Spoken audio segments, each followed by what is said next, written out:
Makasih. Ibu-ibu, terutama yang janda, kalau ditelepon suaminya orang, jangan suaramu mendayu-dayu seperti tadi. Ini tadi bukan kencang, ini namanya syahdu. Suara begini yang kasih nafsu kita lagi-lagi. Assalamualaikum ibu. Waalaikumsalam. Bagaimana suaminya orang tidak tergoda? Lagi di mana ibu? Di rumah aja pak. Coba dong yang keras. Assalamualaikum. Waalaikumsalam. Lagi di mana ibu? Di rumah. Lagi ngapain? Apa kau tanya-tanya? Oh enggak, diteleponnya lagi kau besok. Ini waalaikumsalam. Caleda. Wih, ada juga Bugis di sini. Wih, boleh tahan ini bubuhan Bugis. Saya ke Banjarmasin banyak orang Bugis. Saya pergi Kota Baru banyak orang Bugis. Saya pergi Pagatan, bahasa Bugis orang di sana. Begitu saya masuk penjara banyak juga orang Bugis. Simpan dulu HP-mu bos. Dengar ceramah dulu. Woi, bu ibu, simpan dulu, simpan. Ibu yang pegang HP selama saya ceramah, saya doakan suaminya kawin lagi. Saya di Makassar bu, ada ibu-ibu, saya lagi ceramah, dia membelakang. Dalam hati saya, barusannya ada orang saya ceramah, dia belakangi saya. Ternyata dia ambil HP-nya, selfie.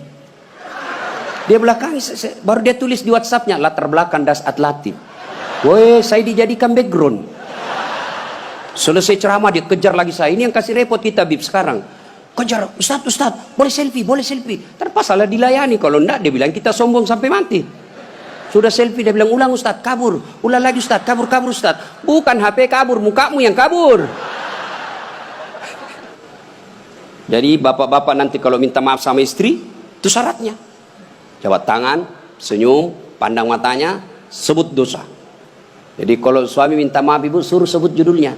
Apa judulnya pak? Tiba-tiba minta maaf. Enggak enak, nanti kau ngamuk lagi. Bilang apa? Ustaz Dasat bilang harus sebut. Apa? Mohon maaf ibu. Dulu waktu saya tugas di Banjarmasin, saya hilaf. Ada perempuan mirip betul sama Pian. Maafkan saya selingkuh ibu. Dia bilang istrinya, enggak apa-apa pak, saya maafkan. Memang itulah manusia biasa, kadang-kala kita hilaf. Saya maafkan kau karena bulan lalu saya juga selingkuh.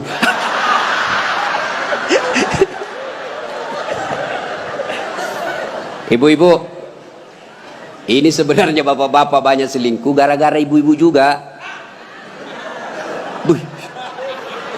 Bagaimana suamimu tidak selingkuh kalau kau marah-marah aja terus di rumah? Dia kira enak jadi suami nih ibu-ibu ini. Kira enak.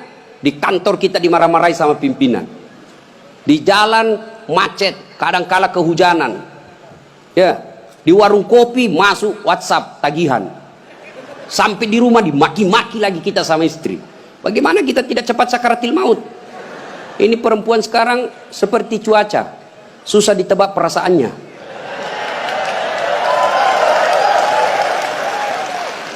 Dia kira enak laki-laki. Ibu, dengar ibu. Hui, ibu, bu, ada 4 perempuan yang menjadi penghuni api neraka. Dengar ini. Terancam ibu-ibu. 1, kata Nabi, mereka yang selalu bicara kasar sama suaminya. Apa kau anak muda, ada istrimu?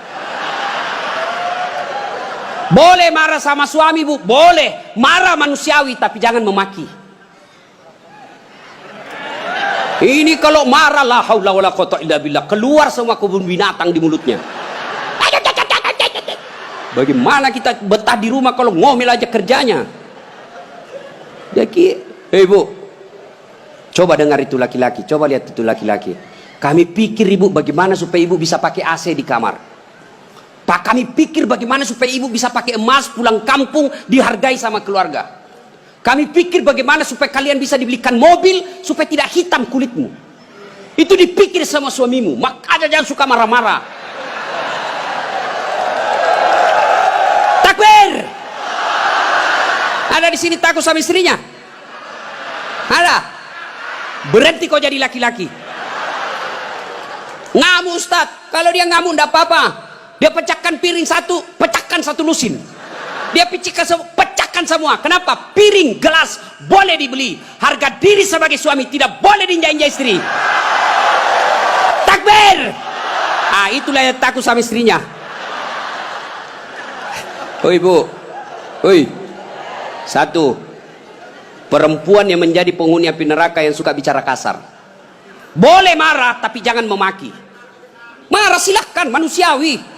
Tapi jangan memaki-maki. Goblok memang kau jadi laki-laki.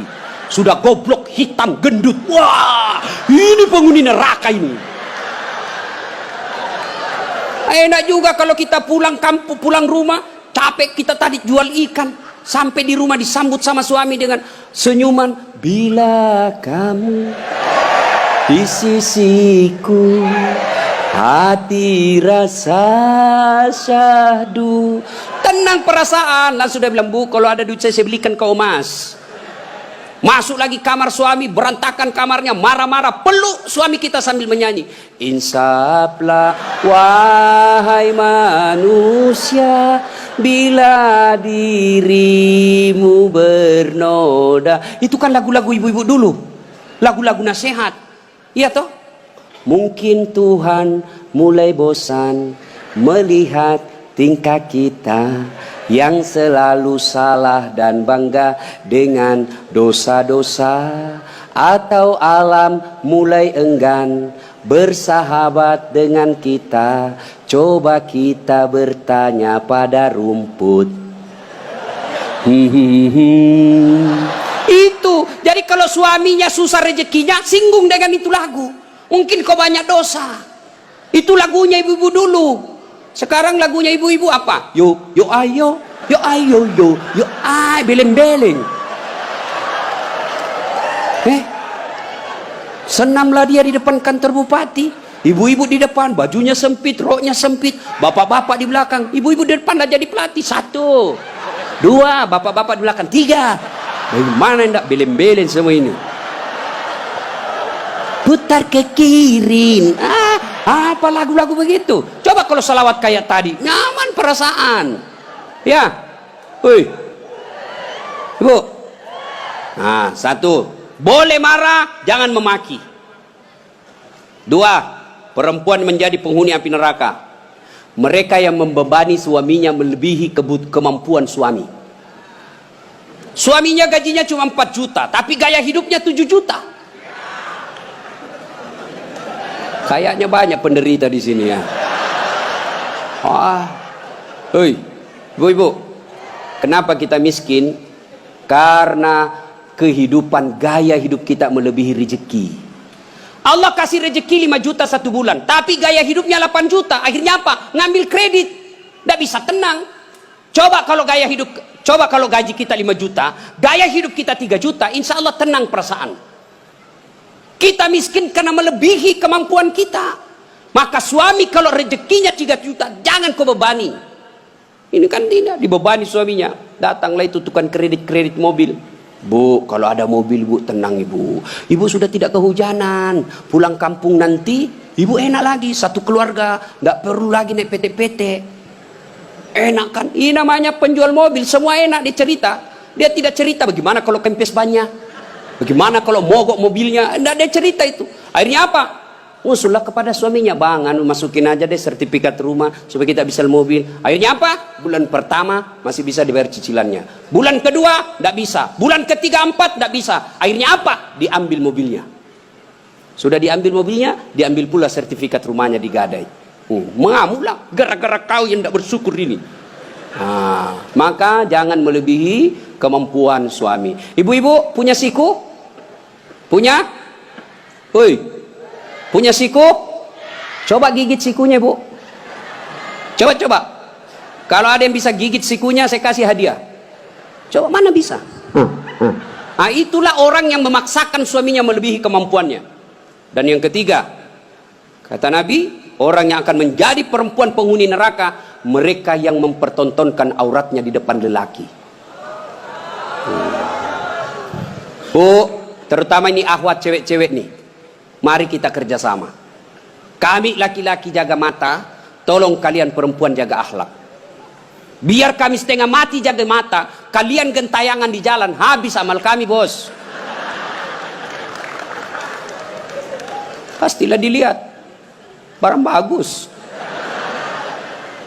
Dia bilang, dilihat, haram tidak dilihat. Barang bagus, maka solak-solak kok bos.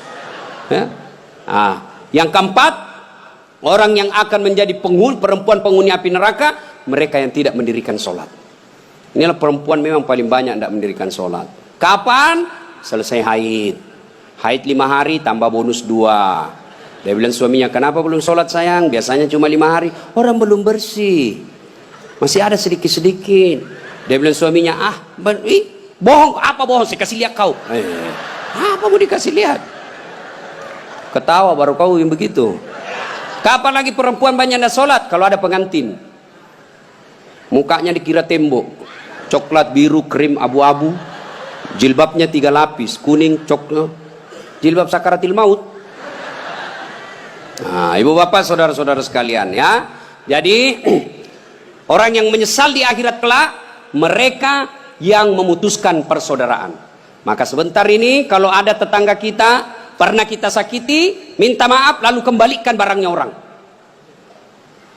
Pegawai-pegawai negeri yang pernah ngambil mesin komputer di kantor, kasih kembali bos. Ya.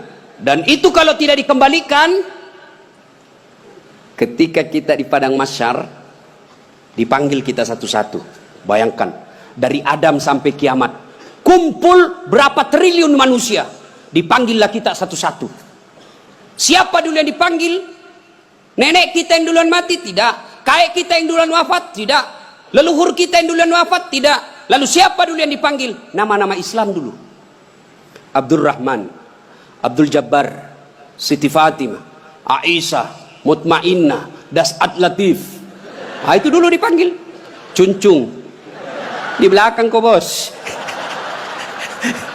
Dipanggil juga tapi mondri kok bos. Maka jangan berkata apa arti sebuah nama. Nama itu penting. Begitu pentingnya sebuah nama sehingga Nabi jelaskan ada 3 kewajiban orang tua kepada anaknya. 1 diantaranya memberi nama yang baik. Kenapa? Karena di akhirat digunakan ini nama. Nama-nama Islam dulu. Tony, Johnny, Rudy, Ningsi, Nining. Dipanggil juga tapi di belakang bos. Habib Syekh, di depan. Das'at Latif, nomor 2. Bayangkan. Dipanggillah kita. Nah, orang bilang, apa arti sebuah nama? Coba bayangkan kalau tidak ada semua nama di sini. Yang paling repot caleg. Pilih saya, siapa? Anu siapa? Anu. Coba kalau ada, coba sebut nama. Orang sebut nama minimal 2 saya bisa tahu. 1, suku, 2 agamanya. Nama Margono. Biasanya Jawa. Gitu? Nama Ambok Dalle. Tidak mungkin Cina. Masa Ambok Dalle Cina? Pasti Bugis. Ya kan? Nama. Yang kedua, nama adalah doa. Ketika nama anak kita Mutmainnah, orang yang memanggilnya, wahai Mutmainnah, wahai kau jiwa yang tenang, berarti orang mendoakannya. Dan di akhirat dipakai kelak. Ustadz, bagaimana saya Ustadz? Sudah terlanjur namaku Ronaldo. Karena bapakku pecinta bola. Bagaimana caranya Ustadz? Ya Islamkan. Bagaimana cara mengislamkannya? Tambah Muhammad di depannya. Muhammad Abdul Ronaldo. Nggak nyambung Ustadz, biar nggak nyambung. Yang penting selamat kok bos. Masih ingat almarhum Presiden kita Soeharto? Sebelum beliau menunaikan ibadah haji, kan namanya cuma Soeharto. Setelah menunaikan ibadah haji, Raja Fat waktu itu sadar, wah menderita nih Pak Harto nanti kalau tidak diislamkan. Maka diislamkanlah namanya, ditambah di depannya Muhammad Soeharto. Ibu Tin juga ditambah di depannya Siti. Maka ibu-ibu yang sudah terlanjur namanya islamkan. Harus rubah KTP? Tidak. Yang penting misal ulang tahun, saudara-saudara sekalian, hari ini nama saya islamkan. Yang tadinya Desi Ratnasari, saya menambah di depannya Siti Desi Ratnasari. Yang ketawa serius orang ini. Nama penting. Dan pada saat itu ketika kita dipanggil satu-satu, wajah-wajah kita di padang mahsyar tidak lagi seperti ini.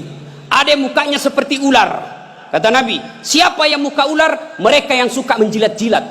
Ini di kantor bupati banyak begini. Ya pak, siapa. Ada juga orang itu pegawai kayak ndak punya lagi harga diri di depan bupatinya. Ya pak, terserah bapak. Wah, cemen lu men. Ya. Yang kedua kata Nabi, ada juga nanti yang mukanya seperti anjing. Siapa muka anjing ya Rasulullah? Beliau menjawab, mereka yang disogok dan menyogok. Nah, ini termasuk anggota DPR nanti yang terpilih karena nyogok. Ada begitu di sini? Ada? Nah, kau salah, kenapa kau pilih? Tapi kau larang, tapi kau bilang wane piro. Nah. Lalu kata Nabi, ada juga nanti yang mukanya seperti tikus. Ya Rasulullah, siapa muka tikus? Mereka yang suka mengambil barangnya orang. Nah, ini yang ini di sini ya, yang suka korupsi dan disuruh pikul itu hasil korupsinya. Saya kalau lihat itu orang korupsi 3 miliar, 10 miliar, setengah mati dia pikul nanti itu. Dia bilang mahasiswaku 10 miliar uang dolar Singapura Ustaz itu dikantongi ji. Saya bilang jangan kau bayangkan uang Singapura, uang koin apa? Uang koin 10 miliar pikul kau itu.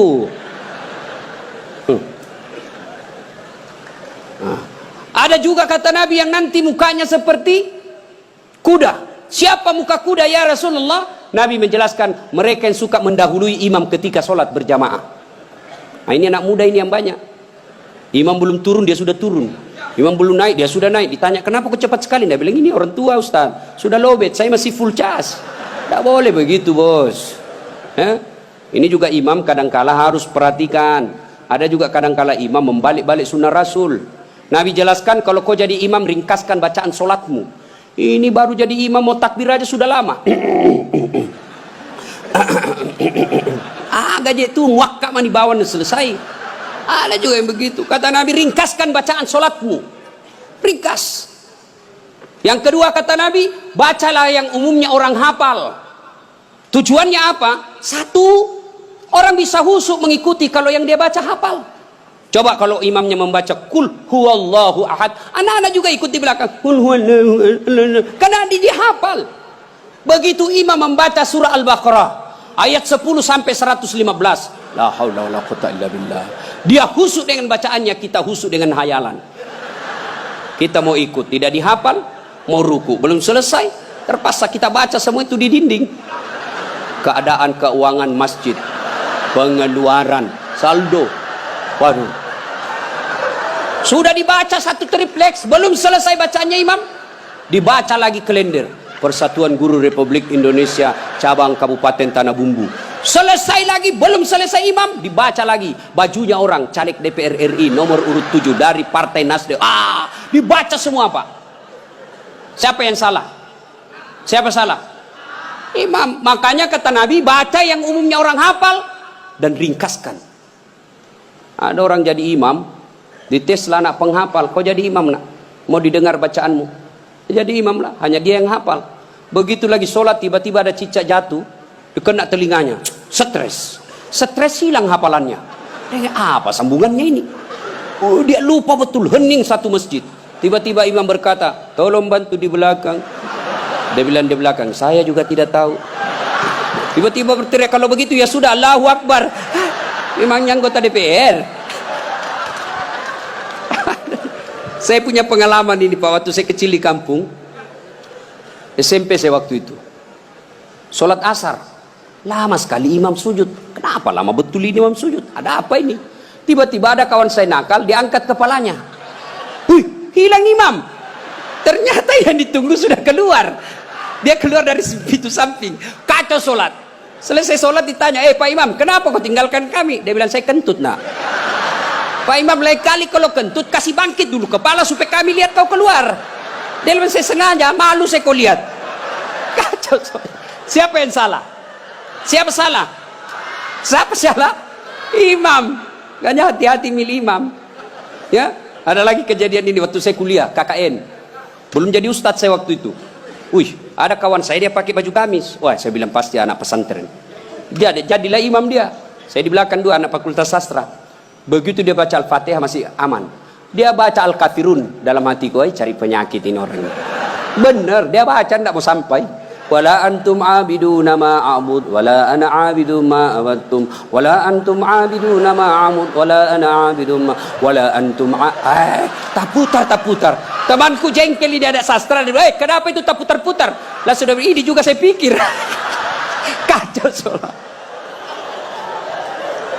Makanya kalau imam salah, kacau jamaah kita. Makanya hati-hati milih imam. Kata Nabi, Milih imam itu tidak boleh sembarang. Jamaah makmum boleh, mulai dari orang waras sampai orang gila boleh jadi makmum, mulai dari orang belum balik sampai dewasa boleh jadi makmum, tapi imam tidak boleh. Kenapa? Salah imam, salah kalian jamaah. 2020 Tanah Bumbu akan milih imam bupati, salah milih imam, salah kalian, menderita kalian di kabupaten ini. Maka hati-hati milih imam. Pun kita jadi makmum juga tidak boleh sembarang, harus ada etikanya. Jadi makmum kata Nabi, kalau kau ke masjid sikat gigi dulu, terutama kalau subuh. Bayangkan kalau kita tidak sholat, tidak sikat gigi, tidur semalaman, orang di samping kita balik kanan, kita balik kiri menguap, sampai meninggal diingatnya itu, busuk mulutnya itu. Sunnah sikat gigi. Apalagi kalau kau jadi makmum, jangan kau merasa kaulah yang paling soleh dalam masjid itu. Ada juga orang takbir itu kayak mau dia gigit, kita punya telinga. Cool man. Baca Al-Fatihah kayak dia ada di telinga sampingnya. Pada cengi capuk. Hanya ganggu ki. Ada lagi apa? Itu kaki. Kaki juga itu kadang-kala mengganggu. Kita kasih pindah, dia kasih pindah lagi kakinya. Kasih pindah, dikasih pindah lagi. Saya jengkel, saya injak. Selesai salat, Ustaz, kenapa kau ganggu saya? Makanya adik-adik, kalau mau saya tanya, kenapa kau kasih pindah-pindah kakimu? Kau ganggu saya? Dia bilang supaya rapat saf. Bos, sini. Kalau mau rapat safmu bukan jari-jari kaki yang kau tempel, tapi apa? Bahumu atau siku. Kalau siku rapat, pasti saf rapat. Tidak ada orang sholat begini. Tapi kalau kakimu rapat, safmu longgar. Ya. Ada lagi, selesai sholat yang paling menjengkelkan itu, selesai sholat dia ambil saf paling depan, belakangnya imam. Begitu assalamualaikum, assalamualaikum, langsung lompat, mau lihat, tidak jabat tangan, tidak langkai orang, itu kurang adab kalian. Kalau kalian tidak mau doa bersama, tidak mau jabat tangan selesai sholat, ya sudah di belakang kau duduk, supaya kau tidak ganggu orang. Ingat adik-adik sekalian ini, yang baru belajar agama, puncak dari semua ilmu adab. Rasulullah ditanya, ya Rasulullah, untuk apa Rasul diutus ke muka bumi? Mencerdaskan kehidupan bangsa? Bukan. Mengangkat harkat dan martabat? Bukan. Apa? Liutammima makarimal akhlak. Memperbaiki akhlak manusia. Ini kita berbeda mazhab, saling mengkafirkan, saling menghina. Zaman sekarang aja ini kita ribut-ribut sesama muslim. Dulu tahun 90-an, kita kalau sholat subuh, Allahu Akbar, di samping kita tidak kunut, dalam hati saja, oh Muhammadiyah. Selesai. Allahu Akbar, tidak kunut, Muhammadiyah berarti ini. Itu aja dia. Sekarang saya pun dimaki-maki di Facebook. Apa kau Ustaz, bicara-bicara sunnah, baru kau tidak pelihara sunnah. Kenapa kau tuduh saya tidak pelihara sunnah? Buktinya kau tidak pelihara jenggot. Ya mau diapa kalau tidak mau tumbuh? Saya sudah kasih minyak, Bib, tidak tumbuh-tumbuh. Malah marah istri saya, ini Ustaz kasih kotor-kotor bantal, saya kasih minyak nih Bu. Ya. Nah saudara-saudara sekalian, ini golongan, maka sebelum wafat minta maaflah orang-orang yang pernah kita sakiti. Kalau ada berkaitan dengan barang, kembalikan. Ibu-ibu yang pernah ngambil sendoknya orang ketika pengantin, kasih kembali. Karena ada juga itu ibu-ibu Columbus. Tahu Columbus? Kelompok ibu-ibu pembungkus. Kalau ada pengantin dia bungkus semua kuai. Yang ketiga, penyesalan kata Nabi, yaitu mereka yang tidak menjawab salat, azan salat ketika azan berkumandang. Puasa, haji, zakat, sedekah, semuanya akan sia-sia ketika tidak mendirikan salat. Adik-adik, kalian tidak usah malu kalau kalian tidak jadi pegawai negeri. Ibu-ibu, kalian tidak usah cemas dan merasa malu kalau sampai sekarang ini masih ngontrak-ngontrak rumah. Tapi malu dan cemaslah ketika sudah dewasa seperti ini, belum mendirikan sholat dengan sebaik-baiknya. Kalau sholat kita insya Allah baik, maka hidup kita akan diperbaiki oleh Allah Subhanahu wa Ta'ala. Kalau sholat kita bagus, Allah yang akan menyelesaikan semuanya. Di dunia ini tidak ada orang tidak punya masalah. Semua kita punya masalah, pasti. Jangankan kita, Nabi ada masalahnya. Malah di ibu-ibu yang tanya, Ustadz, bolehkah orang sholat itu tidak pakai BH? Kenapa bisa ibu? Panas sih Ustadz, tidak ada AC, tidak ada kipas angin, kita baru pulang pasar. Boleh, tapi apa itu beradab? Ibu-ibu pergi ketemu gubernur tapi tidak pakai BH, boleh kan? Tidak Pak Gubernur. Mohon maaf ini Pak Gubernur. Coba. Ayo. Saya sholat Ustaz, betul kok sholat tapi main-main. Allah. Wa kana wa ya kunustan. Ini serang. Datang siapa ngajar sholat begitu, bos? Ada juga orang sholat kayak ditiup angin. Ada lebih parah Allah. Siapa ajar ke sholat mak keju-keju? Jadi jangan heran ketika sudah 20 tahun sholat kok masalah kita tidak bisa lepas. Salah satu sebabnya kita sholat seada-adanya. Bapak saudara-saudara sekalian, tepat tanggal 12 Rabiul Awal tahun ke-11 Hijriah, Rasulullah sallallahu alaihi wasallam demam. Lalu Allah perintahkan kepada malaikat Jibril. Jibril, kau turun, panggil 3 malaikat, 2 malaikat, Israil, Israfil, Mikail. Kau turun 4 malaikat. Sampaikan kepada Muhammad, Allah perintahkan saya menjemputmu dengan catatan tanya dulu. Kalau dia sudah mau cabut nyawanya, kalau belum tunda sampai mau. Turun malaikat. Langit pertama, langit ke-7 masih berempat. Jibril, Mikail, Israil, Israfil. Langit ke-6 sampai ke-2 masih berempat. Di langit pertama Jibril berkata, malaikat pencabut nyawa saya tidak bertugas. Kau saja yang turun, jemput Nabi Muhammad. Tapi kata malaikat pencabut nyawa, tapi selama ini kamu yang ketemu, kamu kan chase-nya.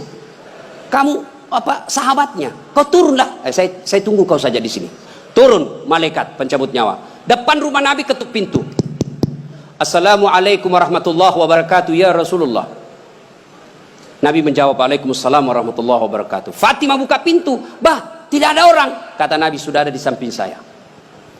Kata malaikat pencabut nyawa, ya Muhammad, hari ini saya diperintah untuk mencabut nyawamu apabila kau mau. Menurutmu bagaimana? Kira-kira kalau Pak Cuncun ditanya ini apa jawabannya, bos? Saya diperintah cabut nyawa. Tunggu dulu, orang belum jadi bupati. Pasti. Ustaz, saat saya diperintah cabut nyawamu, menurutmu bagaimana? Tunggu dulu, istri baru 1. Itu pasti mau sekali poligami tapi takut sama istrinya. Apa jawaban Nabi? Wahai malaikat, seluruh nabi dan rasul senior saya, setelah mereka melaksanakan tugasnya, mereka menghadap kepada Allah. Saya pun siap hari ini. Cuma ini ada yang lain. Mana Jibril? Jibril ada di atas. Kau panggil dulu deh. Ada yang saya mau tanyakan. Naik malaikat pencabut nyawa. Jibril, kau dicari sama CS-mu. Saya bilang memang kau ikut. Kau banyak cerita. Sudahlah, kau turun sini. Turun malaikat Jibril. Ya Jibril, kalau hari ini saya harus menghadap kepada Allah, tolong berikan saya kabar gembira. Ya Muhammad, seluruh nabi dan rasul haram masuk surga sebelum engkau lebih dulu di dalamnya. Alhamdulillah. Ya Muhammad, seluruh malaikat yang pernah Allah ciptakan sekarang mereka antri menunggu rohmu. Alhamdulillah. Apalagi Jibril, ya Muhammad, kalau ada dosa dan kesalahan yang pernah kau lakukan, Allah telah mengampuni dosa-dosamu. Alhamdulillah. Tapi Nabi berkata, Jibril, itu kan saya tidak cemas soal diriku. Yang aku cemaskan siapa? Tolong kasih saya berita gembira soal umatku. Kita yang dicemaskan Nabi. Tolong berikan saya berita gembira. Naiklah Jibril bertanya kepada Allah, turun membawa berita. Ya Muhammad, saya dapat berita gembira dari Allah. Apa? Meskipun engkau sudah tidak berada di tengah-tengah mereka, meskipun engkau sudah tidak berada di tengah-tengah umatmu, selama umatmu berpegang kepada Quran dan Sunnah, insya Allah umatmu selamat.